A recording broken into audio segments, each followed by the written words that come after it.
Also, Mombasa Governor Hassan Joho, who agreed to join the unity train and, has agreed to join the bandwagon and promises to support President Uhuru Kenyatta's effort to unite the country. Joho, who has been in a number one critique of Jubilee government, becomes the latest high-profile opposition leader in the country to close ranks with the president after a protracted electioneering period. Now, what I'm going to tell you today is that there may be issues. Binadamu kila siku wanakuwa dissatisfied for one reason or another. Like we eventually pale zamani, we used to speak at each other. Mimi nikipata jukwaa natafuta sababu tu ya kusema. But now I'm going to tell you, we're going to speak with each other. When there are issues, like I believe, I see issues from a different perspective. Mimi nitakuja nikutafute nikwambie mawazo yangu ya bandari, mawazo yangu ya SGR, hoping tutatafuta tu suluhisho, maisha ya Mkenya yafanya nini? Yaboreki. But I assure you, mimi katika uniting, and I want to tell you guys, I watched a clip, sijui kama nyinyi mnakumbuka, 2013, the president was hosting an iftar in State House. Yeye amesahau labda. Na akasema, if there's one thing that he would be happy to achieve, or if there's the only thing that he achieves, it will be unity, yeye ametosheka. Sijui kama mnakumbuka story. Sasa mimi nikipata unity nimetoshe? Sasa mimi nitapinga unity namna gani? Na tena GSU siku hizi ndio unani escort, hainifukuzi. So, Your Excellency, and I must acknowledge also, nilivyoshika mkono zamani ilikuwa sio strong kama sasa, lakini naona iko. And we're in the season of handshake. So is this mature politics finally? Because when we listen to our politicians, sometimes the words they speak are very weighty. However, sometimes we are left wondering whether it is just a political move or they actually mean what they say. Let me start with you, Piketty, on your thoughts on Joho's words and now the handshake with the president. Of course, we know he's been one of the biggest critiques of the president, to a point where even some of the presidential functions as governor of Mombasa County, he would not attend or was not allowed to attend by security forces.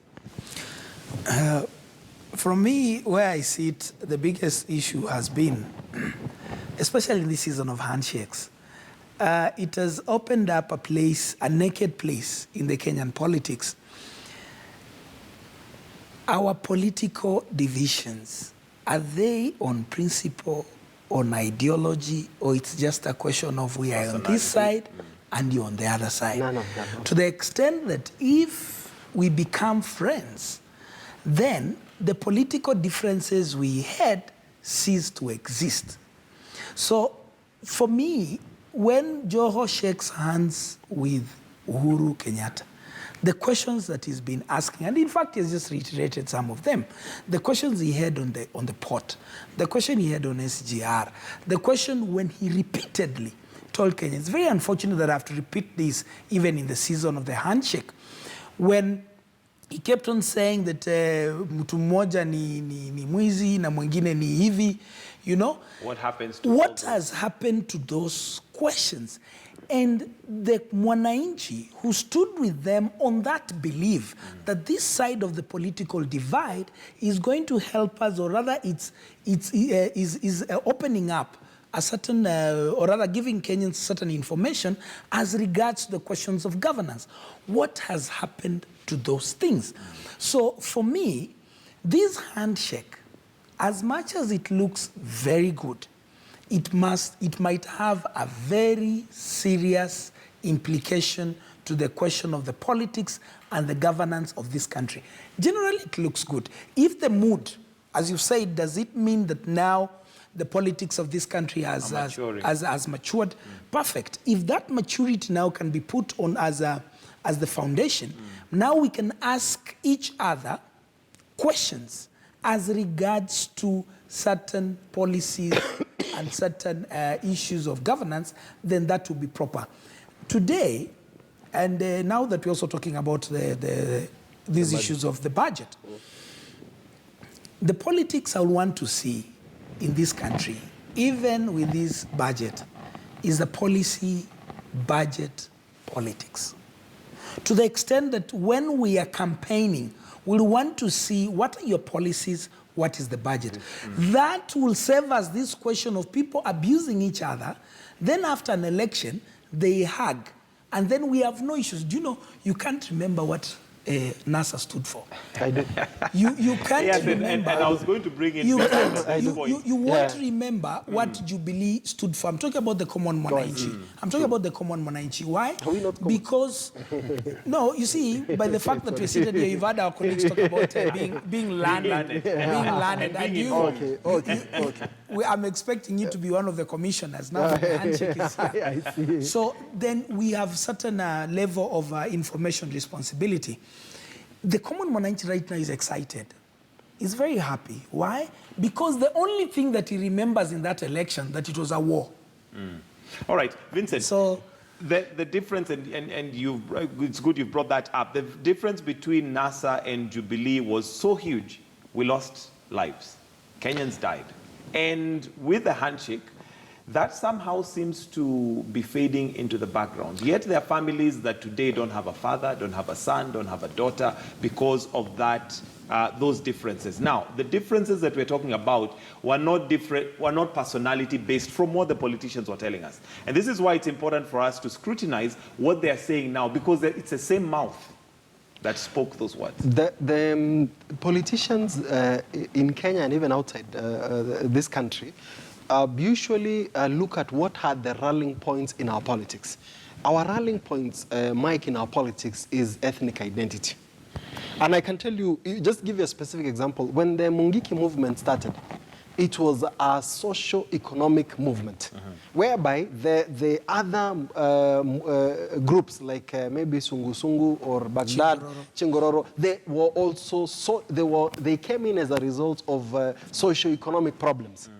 But now, as far as maybe the Mungiki or any one of these other groups cannot listen to anyone from another community speaking to the same issues, it tells you very clearly that from our mobilization politically, if it still remains ethnic, and that is why we cannot move into, we cannot be able we see the way the politicians are there. So everybody mobilizes their groups. When they're already on top, they actually shake hands to say, hey, it's time for party.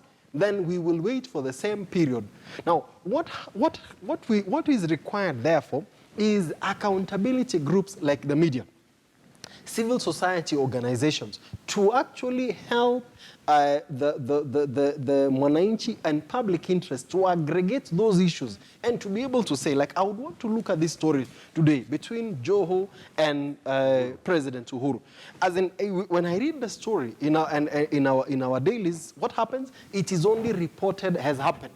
The element of interrogation but what happened with the following? These are a number of people who died. This is what you said on this day.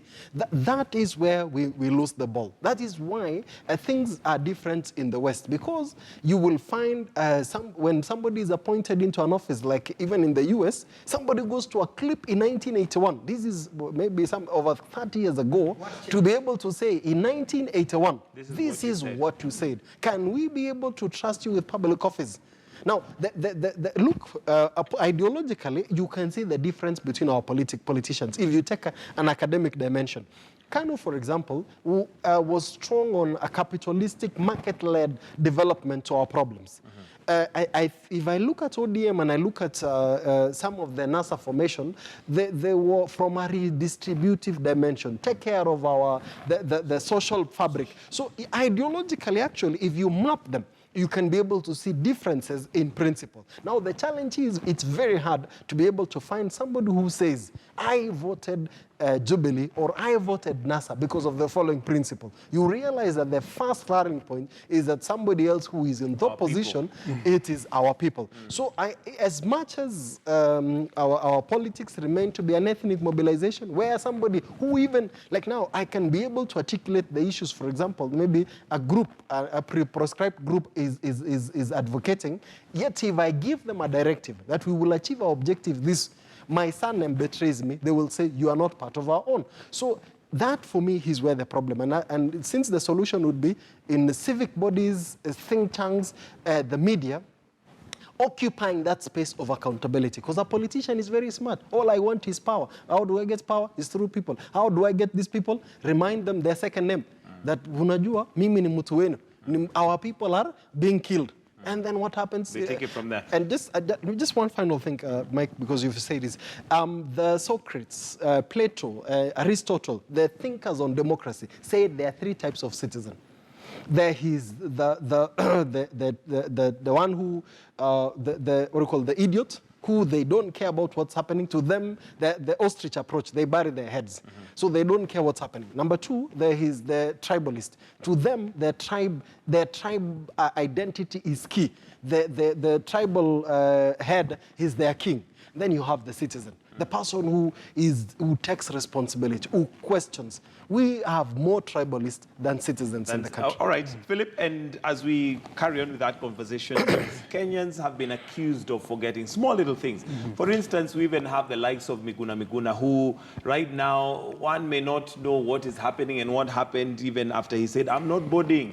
But the question here being, at what point do we as Kenyan citizens now take up that responsibility to a point where we will not be manipulated by the politicians? Because at the end of the day, like what Kimosop says, their end goal is clear, power. How they'll get it doesn't really seem to matter to them. But we end up suffering. Whether the handshake took place or not, we are the ones that suffer. Now when the handshake takes place or not, it looks like we may be the ones to suffer if some of those issues that were raised then are not taken care of.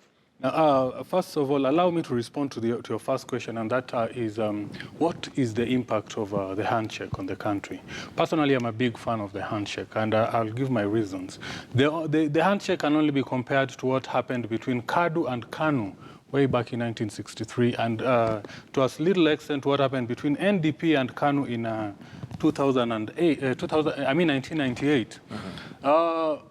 It has changed, or hopefully it will change the perception of Kenyans as regards politicians and politics in particular. I remember so many people in both sides of the government were so hesitant. They were so angry at the handshake. They felt betrayed. But what they have come to reconcile with over time is that, you know, it's really not about these people. It is about us. These people really don't care about us. It's never been about us. It's never been about us. Yes, it is about them. I mean, the other day we were killing each other, but today they are shaking their hands. What agenda is it that they are pushing? And I think it's important to note that there's nothing wrong per se with the handshake if it is followed up by some of those reasons as to why initially there was no handshake. It creates an environment for us to live in unity. However, if it means that now they forget Wanjiku, and that's why I brought about the question of those who lost their lives.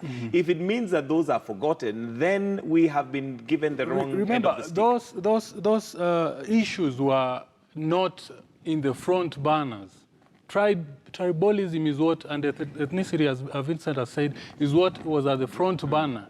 These other issues were just there, you know, electoral justice, equality, so on and so forth, came second to tribalism.